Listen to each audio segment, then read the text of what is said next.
Hey, it's Mike Shea of Sly Flourish and author of The Lazy Dungeon Master and Sly Flourish's Fantastic Locations. My show, The DM's Deep Dive on the Don't Split the Podcast Network, features a one-on-one discussion with guests like Sean Merwin, Enrique Bertrand, Teos Abadia, and more. Once a month, we dive deep into a single D&D topic and answer your burning DM questions. Watch us live on Twitch, on YouTube, or on our podcast on the Don't Split the Podcast Network. Let's dive deep. This is Tabletop Babble. I'm James Introcaso.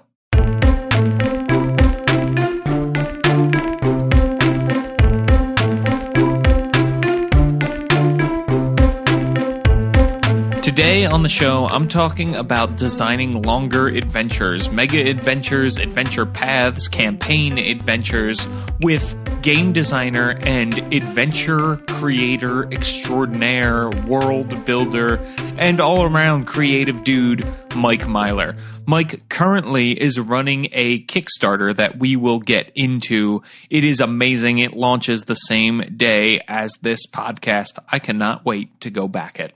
Here's my conversation with Mike. All right, everybody. Now I am here with one of my favorite people in the industry, Mike Myler. Mike, who are you and what do you do in the world of tabletop role-playing games? Oh, that's nice of you to say, man. I like to think I'm a favorite.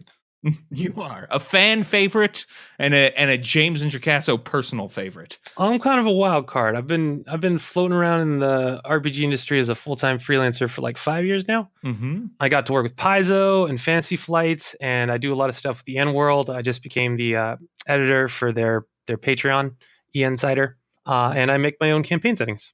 Yeah, and you have three products in particular we're going to talk about today, but you've also just got tons of your own awesome stuff out there. I think of you as this amazing, rich world creator. Like you were saying, you create campaign settings. We're going to talk about sort of running adventure paths, and I think world creation goes hand in hand. So before this, we were talking about some of your different products that are adventure paths that we should talk about. So why don't you sort of set up each one so people know what we're talking about as we dive into the discussion? All right. So like quick, because we're talking about like a large, broad scale adventures. The three examples we have are the Book of Exalted Darkness, which is coming out tomorrow. I guess by the time this goes out, it'll be out. As of this recording, it goes out tomorrow. Anyway, that's like a whole campaign setting that's predicated to be an adventure, right? Like all the adventure is kind of built into the world. So there's a progression where you know where the end game is. And then Imperial Matchmaker, which is the Kickstarter I'm launching on Monday, March 19th, is a mega adventure. So it's just like one really long, continuous narrative in generally the same locale with many characters. And like the resolution will not come from many levels. And then the other part of the Imperial Matchmaker Kickstarter is an adventure path called Trade War. And that connects 6 separate adventures that are all their own like thing that you can play by themselves that exists now, with a bunch of supplemental material and plot that ties them all into one larger narrative arc. So that would be the third part of broad scale adventures when I think of adventures. So it's like a whole campaign adventure, a mega adventure, and an adventure path. 5 years to even just do that is serious. And we all know you've made some other amazing products as well. So it's pretty awesome that we are going to be talking about adventure paths with somebody who really knows what they're talking about. So that's what I want to dive into. You've got your Imperial Matchmaker Kickstarter going on right now. Takes place in the setting of Mists of Akuma, right? Let's talk a little bit about that too. What's Mists of Akuma like? It's an Eastern fantasy noir steampunk campaign setting. So how do you run into it? The North Star, when we were making it, was cool. So like anything you take out of any Mists of Akuma book, if you just like hold it out by itself, you should be like, oh, cool. That's awesome. So it feels really cool. The fastest way to encapsulate it would be like, if you were to take Edo era Japan and Ravenloft and Warhammer 40,000 and mash them together, or like Afro Samurai and Onimusha and Sin City, and you mash those together. That's Mists of Akuma. Right. That is the recipe for cool, just for everybody listening so that they know. Take some things that are cool, mash them together, and you'll get something even cooler. Mists of Akuma is really, really great, and there's a lot of rich story to draw on. So this sort of brings me to my first question about adventure paths.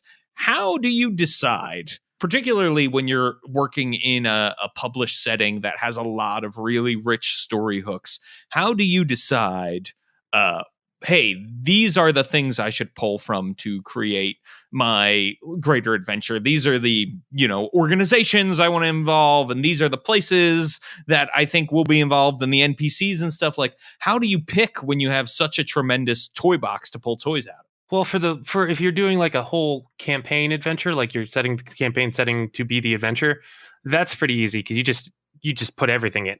But if you're doing a mega venture, what I did was I picked out all the stuff that I liked the best, honestly, and that worked with the characters that were initially playing through it. The fact that one of them was from one of the technological prefectures brought in a technological Bengoshi, which is like a NPC for the government that has all these like authority powers and stuff. And other than that, it was just like, well, what's cool? What do I want to do the most? What do I want to see interact with these characters? What do I think is going to be the most fun? Yeah, I think writing what excites you, or if you're running a home game, running the things that excite you is the way to go, right? Because if you're enjoying yourself, there's a better chance the players will also enjoy themselves. And certainly knowing what your players like also helps, starting to draw in things as you play, like, oh, they thought this bad guy was really cool. This bad guy's showing up again. Like that, I think, is a great way to go. I have two examples here, actually. So for Imperial Matchmaker, one of the characters is one of the iconics. It's a guy named, it's like theater mask called Ayakashi, and it's a Tsukumogami able to possess people.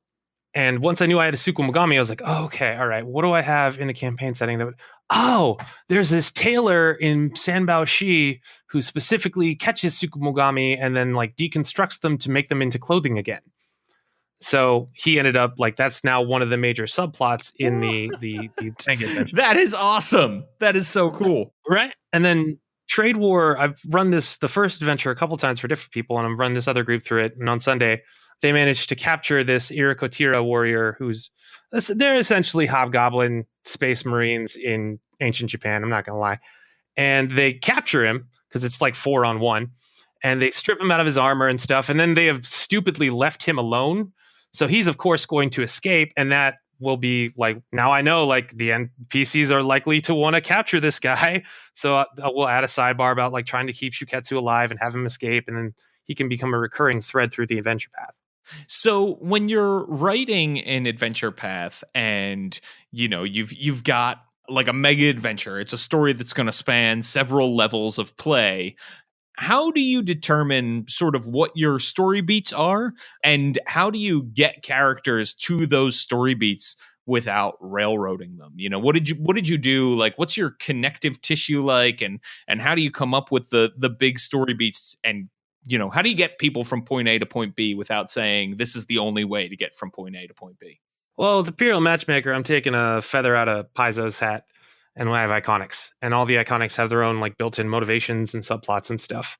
So the Imperial Matchmaker Kickstarter is actually $3, and the third book is all these iconics, and then there's also like extra information to make special characters in Mists of Akuma like the iconics, and then you use the iconics as NPC like rivals.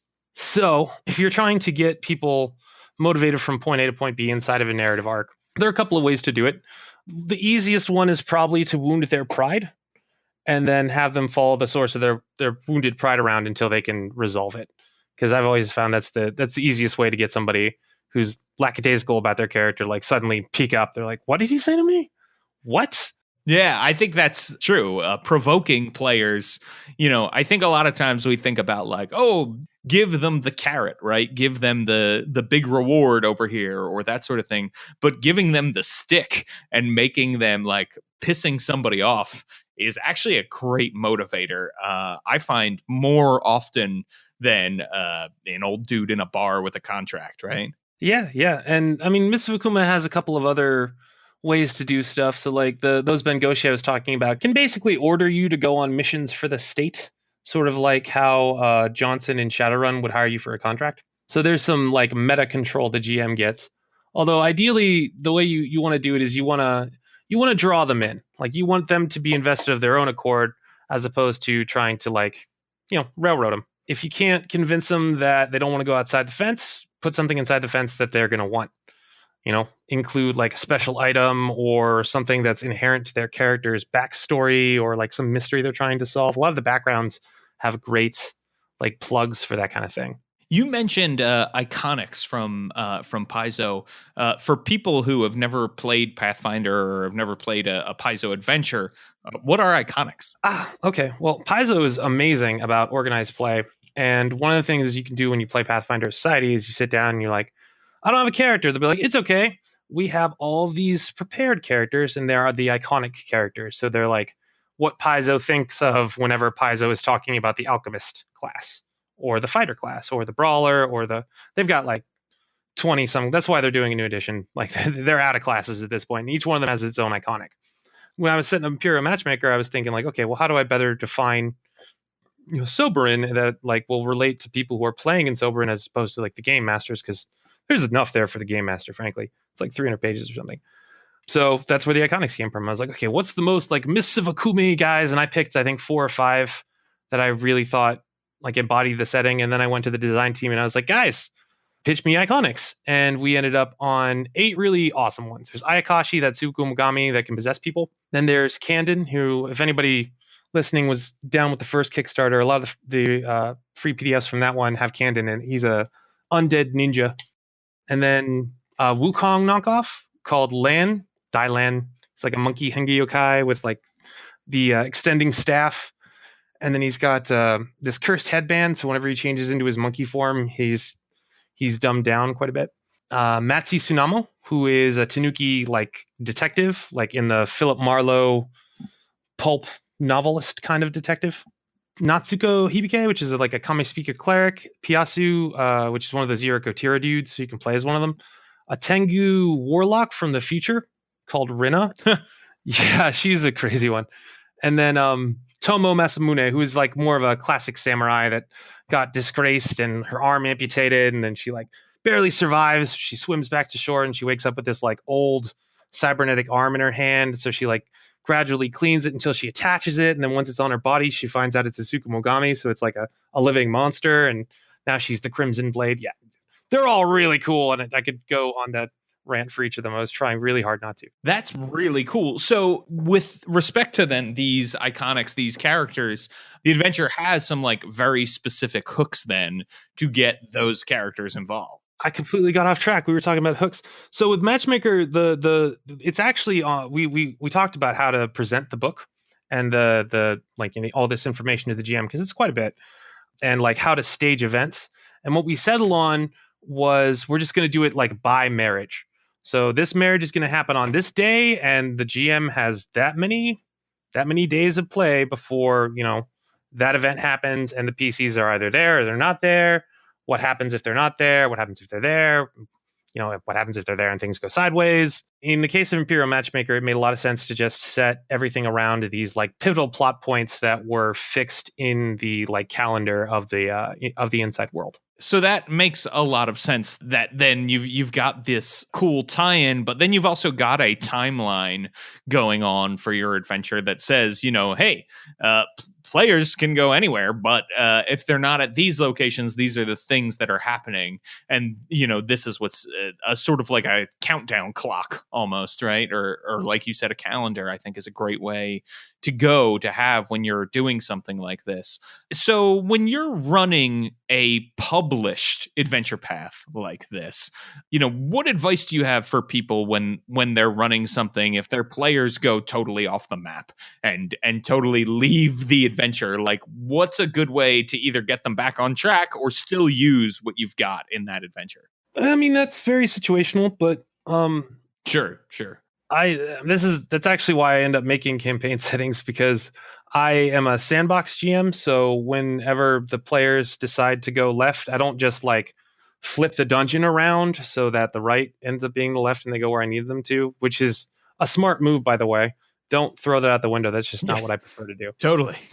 Yeah, like if you have everything set up and you spent like hours and hours and hours preparing this thing on the right and they decide to go left, just pretend that it was on the left in the first place. Don't kill yourself.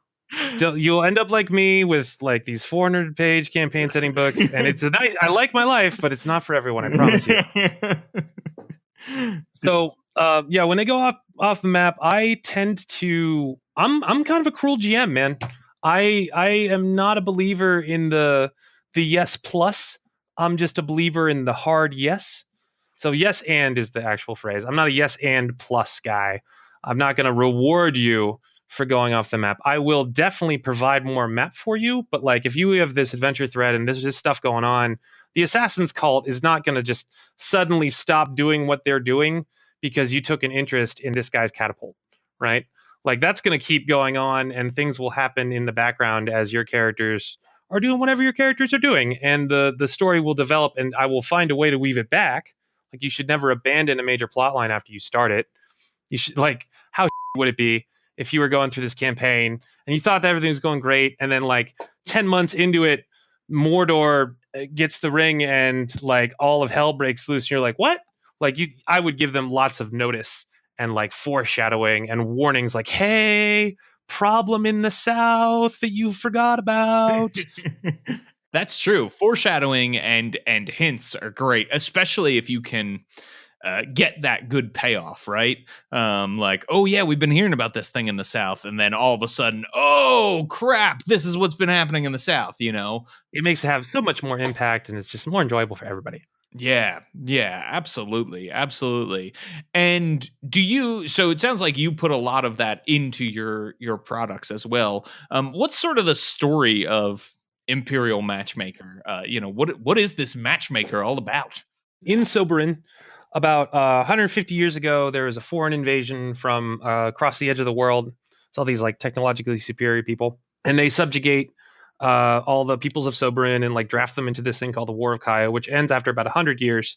Then the occupation ends after another 50 years, and they get 10 years of peace. Then the Mists of Akuma show up, and all this craziness happens, and the Emperor makes all these Bengoshi and all that. About 400 years before the Kengen show up, so 660 years prior to modern era, there's this thing called the Battle of Broken Spears. And in the Battle of Broken Spears, the Gekido, Namida, Kirai, and Haikasuru clans, which all border one another, got in this huge tiff, and nobody will agree who won. And they continue to fight with one another over it. And the Emperor is just tired of it. So on the 10th anniversary of his victory, he's set up these 10 marriages between 20 grooms and brides of these four clans. And the game opens up with all the PCs are invited to the Emperor's like grounds for tea, which is crazy. It's crazy. It's a bunch of like they show up and it's a bunch of mercenaries and spell swords and stuff, and it's very unusual. And then I'm fine telling you guys this because this is the cover of the one book. Bengoshi for the Masudo clan, the Emperor's clan, so like one of the highest ranked, basically a shogun, walks in and he's like, "Welcome, thank you for coming. I'm here to tell you about the upcoming nuptials and that we will suffer, no trouble, mischief, or conspiracies." And then he points to this one guy like you who tried to poison. I'm not going to say who. You'll find out who.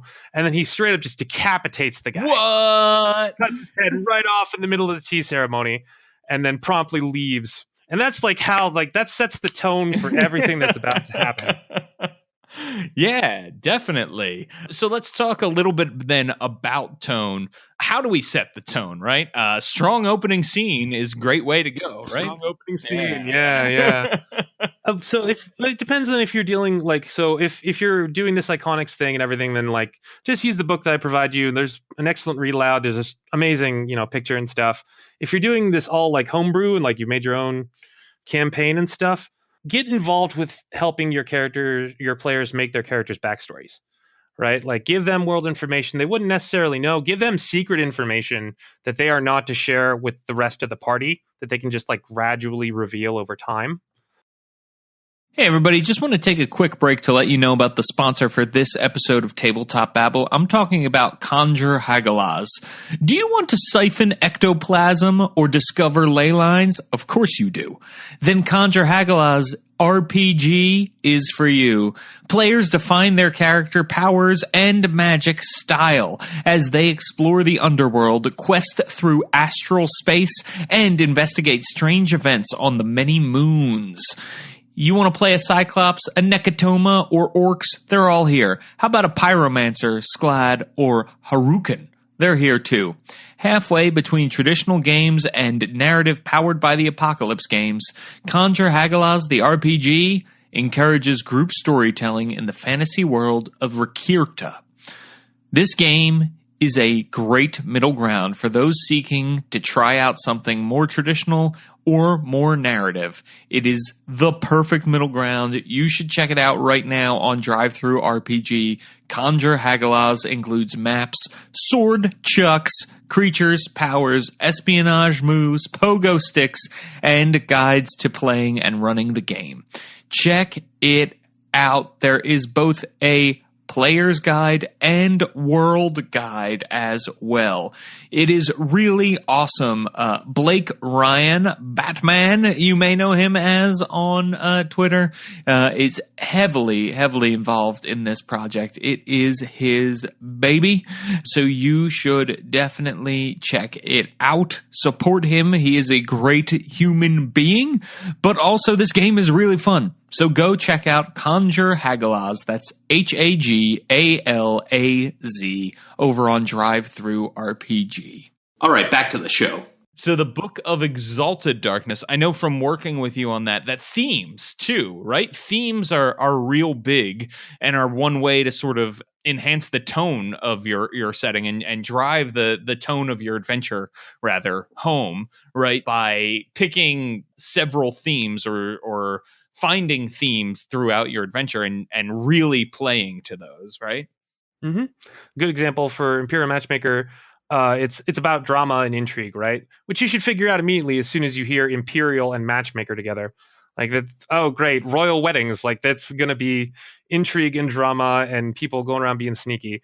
If it was called like Fury Road, we would be expecting something very, very different, right? Like I would expect Badlands and allusions to Mad Max and stuff like that. If you're homebrewing your own adventure, pick out a couple themes that you want the adventure to be about and make sure that every like major part of your adventure, like the villain's henchman, significant plot points that like you need the PCs to hit to move on to the next part of your adventure. Make sure that all of these things are in theme, or that if they're not in theme, that they serve a purpose. Like, for instance, it can be good sometimes to include something comedic, right? Like in the Trade War Adventure Path, we have these two like really bumbling, obnoxious, reckless guys with cannons in the first adventure. And you have to kill them pretty much, or they try to kill you. So, I mean, I suppose there's some way where they don't get killed, but most likely they die. And then throughout the adventure path, you'll run into their brothers, like, you know, in a bad anime trope, all in like different parts of the adventure until finally you reach the last one. He's like, you killed my brother. And by the time you reach the sixth one, you'll be like, oh God, is that another Mubo brother? And it'll be a good moment to like break up what will be a very grim scene just beforehand. Make sure all your major parts of the adventure are in theme. And if they're not in theme, make sure they serve a purpose. I mean, that makes so much sense. And it reminds me sort of like a Gary Gygax dungeon where there'd be like a shark in one room and then, you know, something crazy in the next room and that sort of thing. And then as D&D evolved over time, you saw adventures become more and more thematic. And I think taking a page out of that book is just such a great way to go, especially because people really seem to remember the stories of the adventure and the themes of an adventure. And they don't so much remember like, we fought 6 goblins and then we fought, you know, this and that, like that kind of thing gets lost. You'll forget the names of like the first 2 or 3 elemental ninjas you fight, but you'll never forget like the elemental ninjas. That's right. Or the Mubo brothers. Be like, oh, was that the fat Mubo brother or was that the fast Mubo brother? And be like, the Mubo brothers. Exactly. Yeah. It makes so much sense. You know, the with stories, right? That's the thing we're going to remember, which sort of brings me to, there have been adventure paths written for a long time. How can you tell like a new story in an RPG, in an adventure path? Like what's the best way to go about like making something original? How do you get your ideas? Because you come up with some things that are really cool and interesting and awesome. So how do you get those fresh ideas for your adventures? There's if you look up John Cleese and creativity, there is an amazing 30-minute video, which is also pretty funny because it's John Cleese. He's one of the guys from Monty Python, Sir John Cleese, I should say. Easily one of the funniest people in the world. And he talks about managing creativity and what he learned from doing it on Monty Python. Essentially, It's about getting into a play mode. So I find that I'm most creative after I've been playing in a game or immediately after I finish running a session.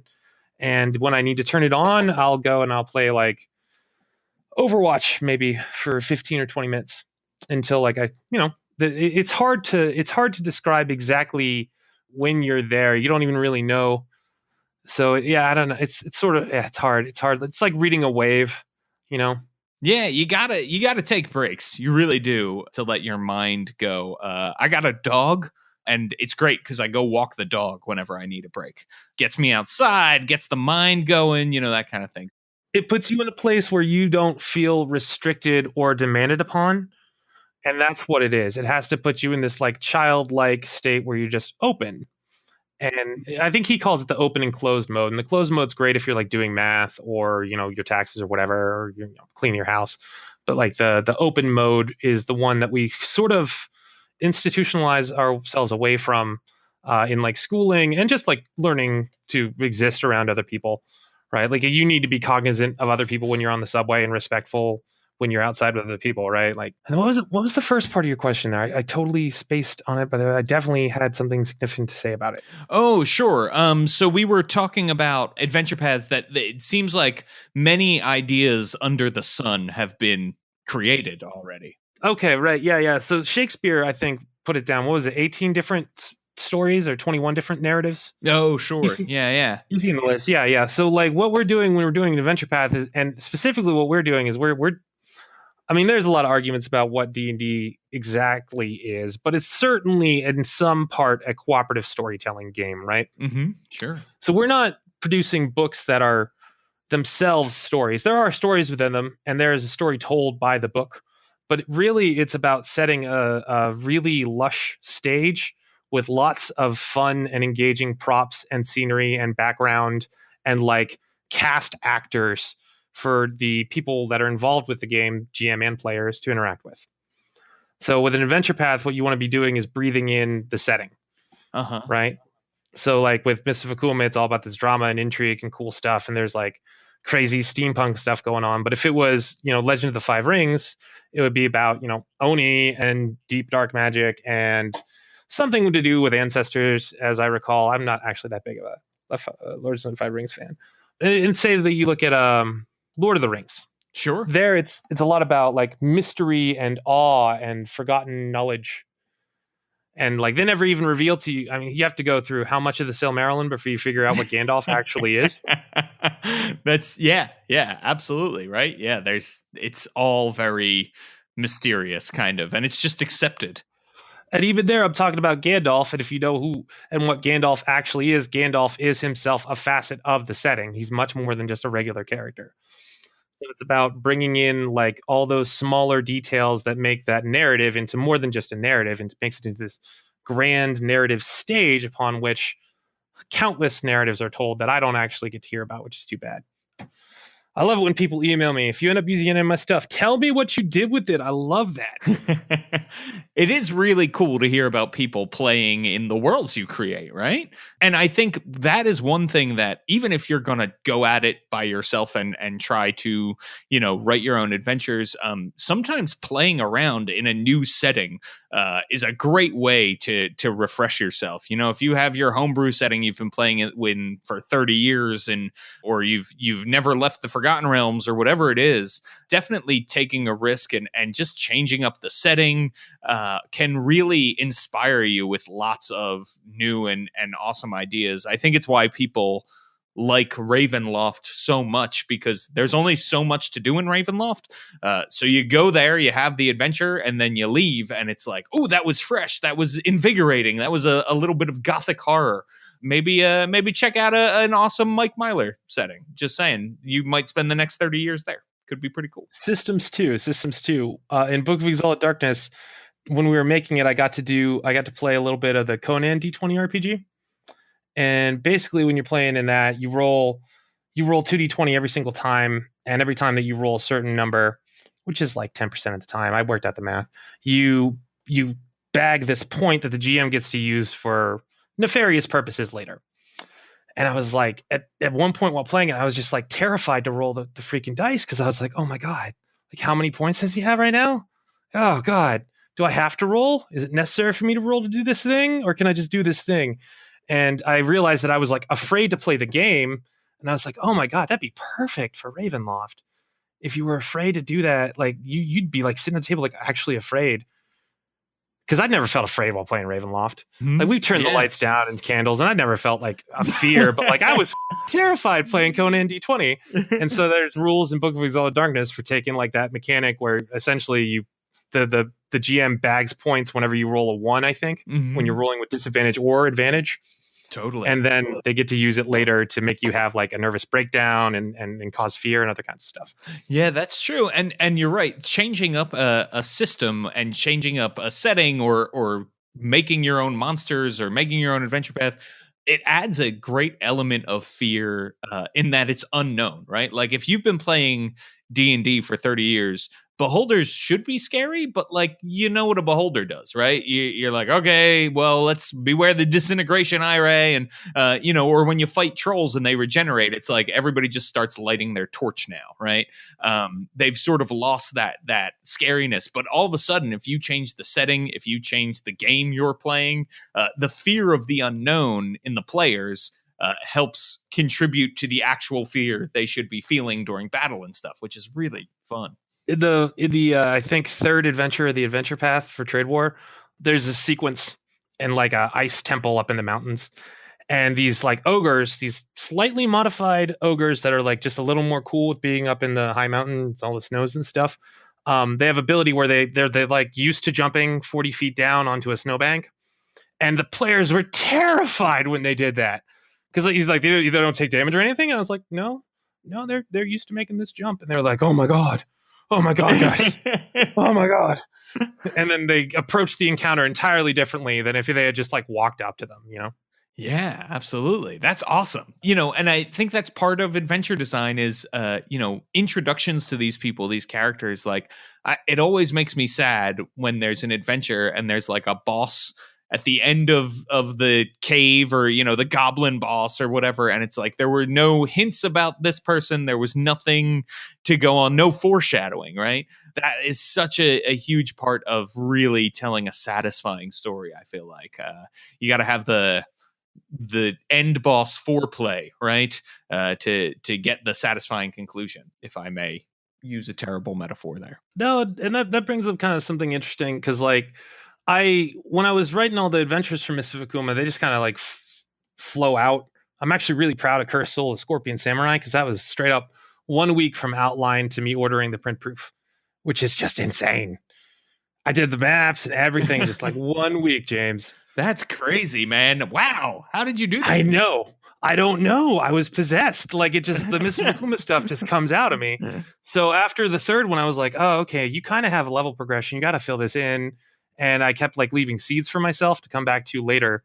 And so I've been doing these meetings with Juan Bird, and he's like kind of the developer for the Trade War one. And I picked out all the seeds. I was like, okay, here's a summary of all the NPCs. I've highlighted the ones that are, I can't say what. And I've highlighted these other ones. I've highlighted these other ones. So we know that these ones have to be a big thing. We picked out all the plot threads we liked, and we worked out like so we worked out from the back end what the adventure path is going to be, which is a really enlightening experience. Because normally when you do an adventure path, you start at the beginning and you go to the end, and then you go back over it a couple times. But like deconstructing it from the front was, I don't know. He came up with a lot of really good ideas, and we ended up settling on. I can't reveal in a podcast at the very start of the Kickstarter what the plot is. Sure. Lots of ninjas, though. There are lots of ninjas. Who doesn't? I'm love very ninjas, excited about the ninjas. Right. Yeah. I think another question about this is like when you're thinking about creating an adventure path, is there a particular balance? And obviously, every adventure path is different, but like, crawling through dungeons versus interaction versus fighting big epic battles, that sort of thing. Like, do you strive for any kind of balance there when you're putting out something published? You don't necessarily know what the group loves that they're going to play, or do you just let the story dictate what it should be? Well, I mean, if it's all going to be one thing, then you're probably talking about a mega adventure and not an adventure path, because it's going to be all these small segmented things that link together under all the same theme. With an adventure path, you have a lot more leeway with the range of what you're doing. So yeah, you should definitely like. It'd be boring if it was just 6 mystery adventures and that was like all it was about, like running around a town and tracking people down. But if you sequence that out with a couple of like chases and overland treks and dungeon crawls, it's definitely more enlivening. So yeah, I would say that if you're doing an adventure path, you should try to access a larger range of themes and general adventure designs than if you're doing a mega adventure. Or in the case of a campaign setting, it's the same deal. If you're doing an adventure campaign, that like just throw everything in, man. Fit everything you can to the box. Very true. Very true. Well, and I think again, we should probably define our terms here for people who maybe are listening who don't know. Tell me, mega adventure versus adventure path. What is the difference? Mega adventure is all in like one general area and setting, and it's one large narrative thread. So you can pick up one side of the rope, shake it, and stuff is going to fly off on the other end. Which is to say that whatever the PCs do in the first part of the adventure will affect what they do in the final part of the adventure. An adventure path is segmented adventures that you can kind of take apart. And if you just like, oh, I just only want to run this one thing for 4th level characters, I'll just take the second part of the 6-part adventure path and run it. But if you run all 6 adventures together, there's a larger narrative arc that ties them up. Nice. Yeah, perfect. And then campaign adventures is stuff like Ravenloft is a good example, right? Mm-hmm. The end cap of Ravenloft is going to get Strahd. Yeah, that makes perfect sense. All right, well let's dive deep into it in the last couple minutes here. Let's dive deep into Imperial Matchmaker. We've covered a lot of it. We've covered things we can't cover too. But what about so like tell me about what this is. What are people getting when they back Imperial Matchmaker? Okay, well, you don't even got to back it to get stuff. On the Kickstarter page, I'm a big believer in free. So I offer a lot of stuff free, and then I offer more stuff for money. But all the Iconics have builds at 4th and 7th level on their own PDFs with art by Claudio Poses, which is killer. Oh, my God. Yeah, he's an amazing artist. Yes, I was big time in the industry. He's awesome. I know. I was really excited when he agreed to work on this. Because he did the original cover for Mists of Akuma, but that was only one piece, and I got him to do 7 extra pieces for this one. And they're all coming out much better than I envisioned in my head, which is great. Because like, it's great when you can get an artist to get close. It's great when you can get an artist to like do what you've got in your head. But when they exceed your expectations, I can't explain how that feels. It's just pure joy. Yes, absolutely. Wow. And you must have had high expectations if that's who you were working with to begin with. Yeah. And I'm always afraid sending him stuff. And he's like, just don't worry about it. And I'm like, but it's like taking it up on the mountain. You don't understand, Claudio. You don't understand. I have magic cards from you, dude. Like, So that's awesome. But yeah, if you go to the Kickstarter page, there's a primer on Mists of Akuma that has gives you a general sense of the world and a couple of the new mechanics in it. And we included the martial artist archetype, the tattooed monk archetype, the ninja archetype, the samurai paladin archetype, and the Wujen warlock archetype. Because I figured for sure WotC was going to do some kind of Wujen, and I knew it was not going to be a warlock. And I knew they were going to do a samurai. I knew it was going to be a fighter. So we designed around it. And you can get those for free, along with the 8 characters, which you could use as NPCs or pre-generated characters. And then the Kickstarter itself, right? There's the Sandbox Mega Adventure, which is Imperial Matchmaker. And that's for characters 4th to 10th level. And it's built to be used with the Iconics, but you don't have to use the Iconics. And if you don't, the GM should use them as NPC rivals to harry the party and whatever subplots the GM concoct with the original characters the PCs make. You should use the rivals to exacerbate that. And I'll have tips in the Imperial Matchmaker guest book to explain that. And then on top of that book, the Imperial guest book, which is the Iconics, and that builds from 3rd to 10th level. So if you don't want to have to make your own picks for your character, or if you've got like people who are totally new to D&D and you want to do something weird, they're all set. And if you don't, you have them for every single level where they might be rivals. And then finally, there's the Trade War Adventure Path, which collects all the 6 that we already have, redevelops them, and introduces a bunch of extra content to tie them together into one like big continent-spanning adventure. That's amazing. That's incredible. And is it the usual amazing team that is working on this? Yeah, we got Michael McCarthy and Savannah Broadway. They're going to be working on Imperial Matchmaker. And then Dwan Bird is working on Trade War, and I'm pretty sure he's new. Although he's awesome. He's like obsessed with Japan. I was a little worried to hire him because he's always going nuts about the Japanese idols. But I'm happy I did. And he has a good understanding of the language too. So like he keeps pointing out stuff to me where I'm like, huh, okay. Because for instance, everything is like named.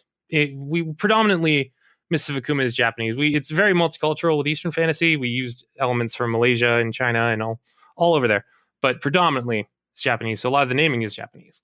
And one of the like prefectures is called Namida, and their thing is like axes and stuff.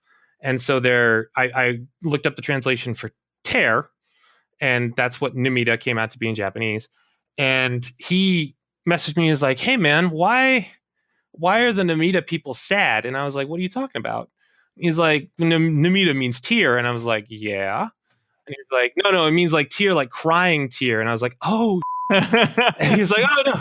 I mean, like, it makes sense. They seem like they're sad people, but like, I just didn't understand like why they're so sad. And I was like, yeah, it's because the Mists of Akuma they're sad. Mm-hmm. So it's been fun going with him. He's been a good addition. And then Hayes Brown, because we're definitely including ninjas in Trade War, and one of the shinobi clans that we're including is of colored people. And I thought it would probably be good to have someone of color, like a person of color, write that. Sure. So I'm bringing in Hayes because I am a very white guy. Sure. Yeah, that makes perfect sense. And is probably how things like that should be done. Yeah. And when we did the original book, we had like a bunch of students from Japan and an American professor that lives over there go over it to make sure that we didn't do anything offensive. Because whenever you're making a heavily other culture, you are looking through a lens that is entirely defined by stuff you have no control over. And if you don't have a direct connection to that culture, you should have somebody who does look over it to make sure that you're not doing something really offensive or stupid. Definitely. So if people want to contribute to this amazing Kickstarter, where should they go? What should they do? There will be links all over my website, MikeMyler.com. And I don't have like a fast link for it, but there is a Facebook event and Kickstarter or a Facebook page for Mists of Akuma. You can find it through there. And there will be a bunch of free PDFs on DriveThruRPG and Paizo.com and other websites that also link to the Kickstarter. But fastest way on Twitter at Mike Myler 2. There you go. I will tweet about it quite a bit. Boom. And we will also link it on our website over at don'tsplitthepodcastnetwork.com so people can check it out. This is going to be awesome, Mike. Really excited for you, man. Yeah, I'm really stoked because most of the time when I do a Kickstarter, it's a lot of me having to promise stuff that I haven't finished yet. And like so much of this is already done, and then the Trade War is like redeveloping, so like all 200 pages of that is done, art, everything finished. So like I have a lot to offer people on the front end, which is a really nice change. And t-shirts. Did you see the t-shirts? I did. That's awesome. That's awesome. I'm stoked about the t-shirts. Well, people should check it out. It is on Kickstarter right now. You will not be disappointed. Mike makes amazing adventures and amazing fun products and great worlds to play in. Thank you so much for being here on Tabletop Babble, Mike. Yeah. Thank you for having me. That was a great chat with Mike. Every time I talk to him, he blows my mind. He's just operating on this whole other level of creativity. Thank you so much for coming on, Mike. Be sure to check out his Kickstarter. You know, Tabletop Babble is still a pretty new show, and we could use your help growing on the iTunes. Go leave us a review. If you leave it 5 stars, I will read it verbatim here on the show. Seriously, even if you don't listen to the show via iTunes, odds are your podcatcher app is using the algorithms to rate and recommend podcasts to other people. So go create a free iTunes account, leave a review for Tabletop Babble, and for all the other shows you love, we will greatly appreciate it. Today's review comes from Mags the Gamer, and the review is entitled, Make James Say Anything. Mags says, Tabletop Babble is a 5-star show and is doing an above-average job filling in while I await the next DM's deep dive. Glad we could fill your time, Mags. That being said, I will not eat green eggs and ham. I will not eat them, Sam I am. Thank you so much for this review, Mags. This was great. Nice little flashback to Green Eggs and Ham. People, running low on reviews, so head on over to iTunes and please leave them. All right, everybody, if you are interested in following the work I do in the world of game design, head on over to Twitter and follow me at James Introcaso, or head on over to worldbuilderblog.com and follow me there. One other thing I want to mention, that Tabletop Babble, as you know, is part of the Don't Split the Podcast network. Last week, we launched an amazing new podcast hosted by Lisa Chen called the Behold Her podcast. She is profiling not dudes in the gaming industry, and you can find some of the most amazing creative people there are. The first episode is so awesome. It's jam-packed. It's coming out monthly, but it's like an hour and a half every episode of mind-blowing greatness. So go ahead, check it out. It is called the Behold Her podcast, and it is hosted by the amazing, intelligent Lisa Chen.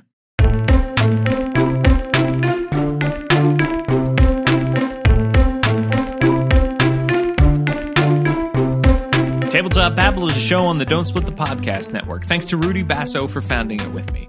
Our theme music, which you're listening to right now, was provided by Battle Bards. Don't forget that RPGs are like sex. Sometimes you gotta siphon the ectoplasm.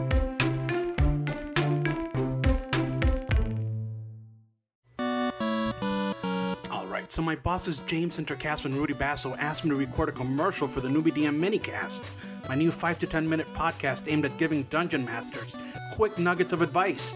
But I've never cut a commercial before, so let me see what I could do. Best radio voice. All right, Newbie DM here, inviting you. Oh wow, that's terrible. Hello, Newbie DM here, inviting you to join the Minicast. Wow, that's bad.